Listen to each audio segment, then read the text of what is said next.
In the book of Job, Job uttered a profoundly resonant statement: "The thing that I fear most has befallen me." This assertion often goes unnoticed, yet it holds immense significance. Frequently, the very things we dread seem destined to become our reality. The question that beckons is, why does this happen? Why do our fears, despite our efforts to prevent them, persist like an ominous cloud over our lives? Theologians assert that faith and fear are two sides of the same coin. Supposedly, you are either in faith or in fear, and faith always works. However, I beg to differ. But let's reconsider this notion.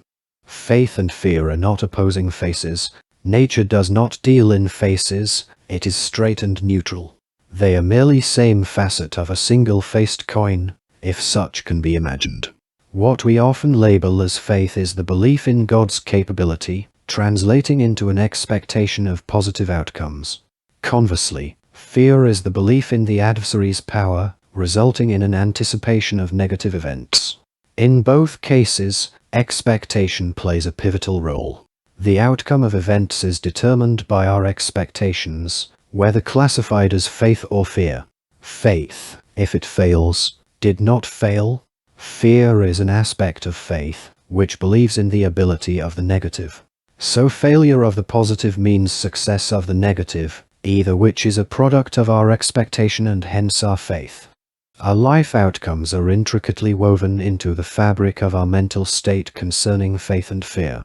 It's crucial to recognize that life is not a mere dichotomy of good and bad. These classifications are human constructs. Life, rather, is an ongoing act of creation, a continuous process of invention. Each day presents us with the opportunity to shape our reality, and at the core of this power lies the human mind, the most formidable force in existence after God. In this perpetual act of creation, the mind emerges as the primary architect. It is the epicenter of our capacity to imagine, conceive, and bring forth the manifestations of our thoughts into the tangible realm. The power of creation resides within the human heart and mind, serving as the catalyst for the unfolding drama of existence. It's a force so potent that it rivals the creative might attributed to the divine. Consider, for a moment, the audacious claim that even the devil is a creation of our collective imagination.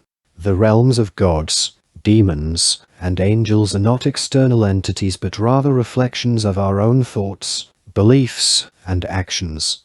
Human imagination breathes life into these metaphysical constructs, endowing them with power and influence over our lives. Everything, in a profound sense, responds to the heart of man. The concept is simple yet profound. What occupies our thoughts with expectation inevitably materializes in our lives. The distinction between good and bad becomes secondary to the act of sustained contemplation. The mind, a relentless creator, is indifferent to the moral classification of its creations. Whether perceived as positive or negative, the more attention we lavish upon a thought, the more we are actively engaged in the process of bringing it into being. This realization underscores the responsibility each individual bears for their own reality.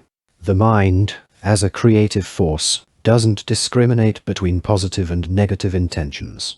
It responds faithfully to the predominant thoughts and expectations held within. Therefore, it becomes paramount to be vigilant and intentional about the quality of our mental landscapes. In essence, the more we immerse ourselves in a particular thought, whether it be of prosperity or adversity, the more we are contributing to its manifestation. This profound connection between thought, expectation, and reality unveils the immense influence we hold over our own destinies. It transcends the simplistic notions of good and bad, inviting us to recognize the inherent creative power within our minds. As we navigate the vast landscape of our thoughts, let us do so with a conscious awareness of the creative potential residing within. By directing our minds toward positive and constructive expectations, we harness the extraordinary power to shape a reality aligned with our aspirations. In the grand tapestry of existence, the mind stands as both the weaver and the loom, crafting the intricate patterns of our lives. building upon the understanding that our thoughts wield a profound influence over our reality. The admonition from Paul to focus on things that are good, pure, and of good report takes on a heightened significance. It serves as a guiding principle in navigating the intricate relationship between the mind and the manifestations in our lives. Consider the scenario where the fear of lack pervades an individual's consciousness. In response, they diligently labor to amass wealth, a commendable effort aimed at warding off scarcity. However, the crucial point emphasized is that no matter the extent of their financial accumulation, if the predominant focus remains on the fear of lack, it will inevitably materialize. The accumulation of wealth, while a practical response to the fear, becomes insufficient if the mental landscape is still overshadowed by anxiety and scarcity. A key insight emerges when examining those who successfully overcome the fear of lack. As individuals begin to amass wealth, their thought patterns undergo a transformation. They gradually shift from a mindset rooted in fear to one characterized by a belief in abundance. This shift is transformative because, as previously established, the mind is the fertile ground from which reality springs.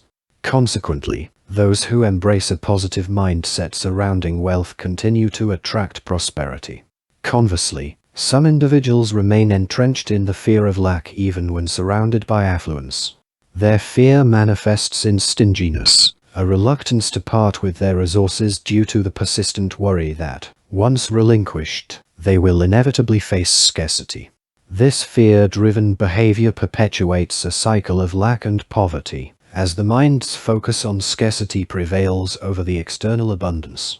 This principle extends beyond financial matters to encompass various fears, such as the fear of theft, witches, cheating partners, or cultists. The argument posits that individuals who harbor a constant fear of being robbed will inevitably attract situations where theft becomes a reality. Similarly, those fearing witchcraft will find evidence of enchantment around them, and the belief that a partner might be unfaithful can manifest in actual infidelity. This phenomenon is attributed to the profound connection between fear and faith in the negative. Fear, as asserted earlier, is a form of faith, one that anticipates negative outcomes.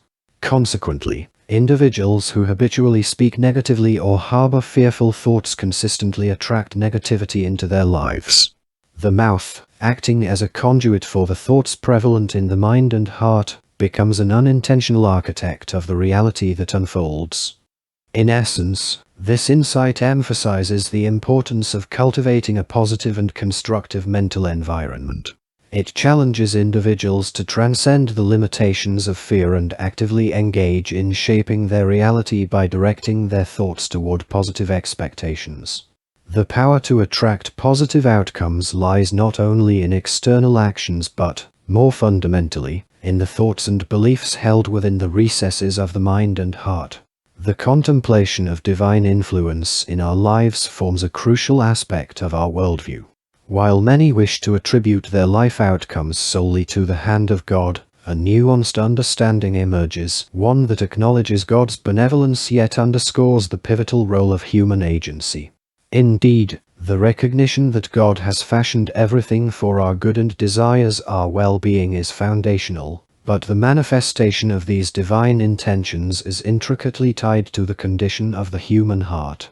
In acknowledging God as a determinant of life outcomes, we must navigate the delicate balance between divine providence and personal responsibility. The heart, serving as the compass for human desires, beliefs, and actions, becomes the fulcrum upon which the divine plan and individual agency intersect. The divine gift of free will endows individuals with the power to either align with God's intentions or veer into doubt and disbelief. The paradox lies in the realization that, despite the inherent goodness woven into the fabric of existence by God, our receptiveness to this goodness hinges on the condition of our hearts. It is not merely about acknowledging the existence of divine blessings. Rather, it is about actively perceiving, embracing, and holding on to the positive aspects of life that God has provided. The heart's response to God's goodness becomes the catalyst for the manifestation of His benevolent plans in our lives. Conversely, doubt and skepticism can cast a shadow over the divine gifts that surround us. When individuals question the legitimacy of the blessings bestowed upon them, they inadvertently create barriers to experiencing the fullness of God's intentions.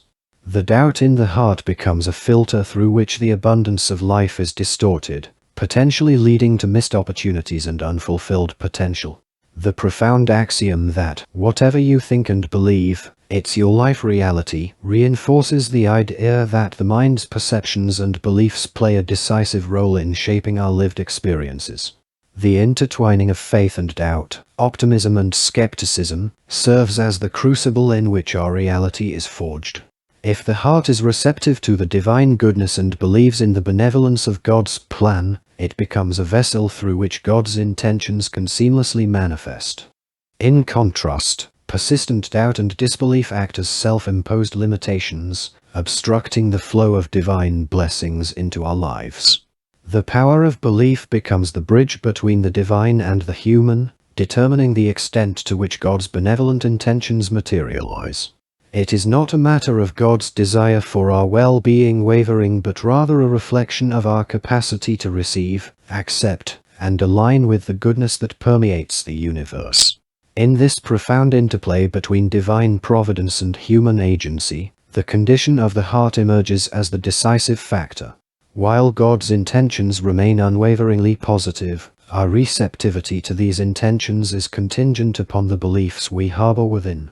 Thus, the journey toward a life aligned with divine purpose involves a conscious cultivation of a receptive heart, one that recognizes, appreciates, and holds on to the goodness that God has lovingly provided. Sometimes, things may not go the way we hope. But here's the thing, it's not that our dreams fail, it's more about us giving up on them too soon. When life takes an unexpected turn, we tend to see it as a failure and accept a new reality that might not be what we want. This acceptance, in a way, creates a different kind of reality for us. Even when life doesn't follow our plan, our job is to keep imagining the outcome we desire. Imagine the happy ending, and let nature figure out how to make it happen. We often try to control every step, but when things don't go as planned, we feel defeated. But wait, don't stress too much. There is always an end to the story, and your dreams won't be left hanging. Don't worry about the process. Focus on the result you want. Imagine it's like sailing a boat. If the wind is blowing against you, it might seem tough, but you don't give up.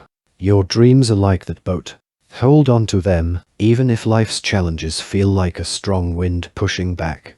Your dreams will guide you through those tough times and take you where you want to go. This holding on, even when things are tough, is what we call faith. Let's say you lose your job, and it feels like your plans are falling apart. If you let frustration and sadness take over, you might miss out on something good coming your way. Instead, try holding on to joy and being hopeful. Losing your job might just be a step in the journey towards a better life. So, stay positive, and soon enough, you might find an even better job or an opportunity that brings you exactly what you've been wanting.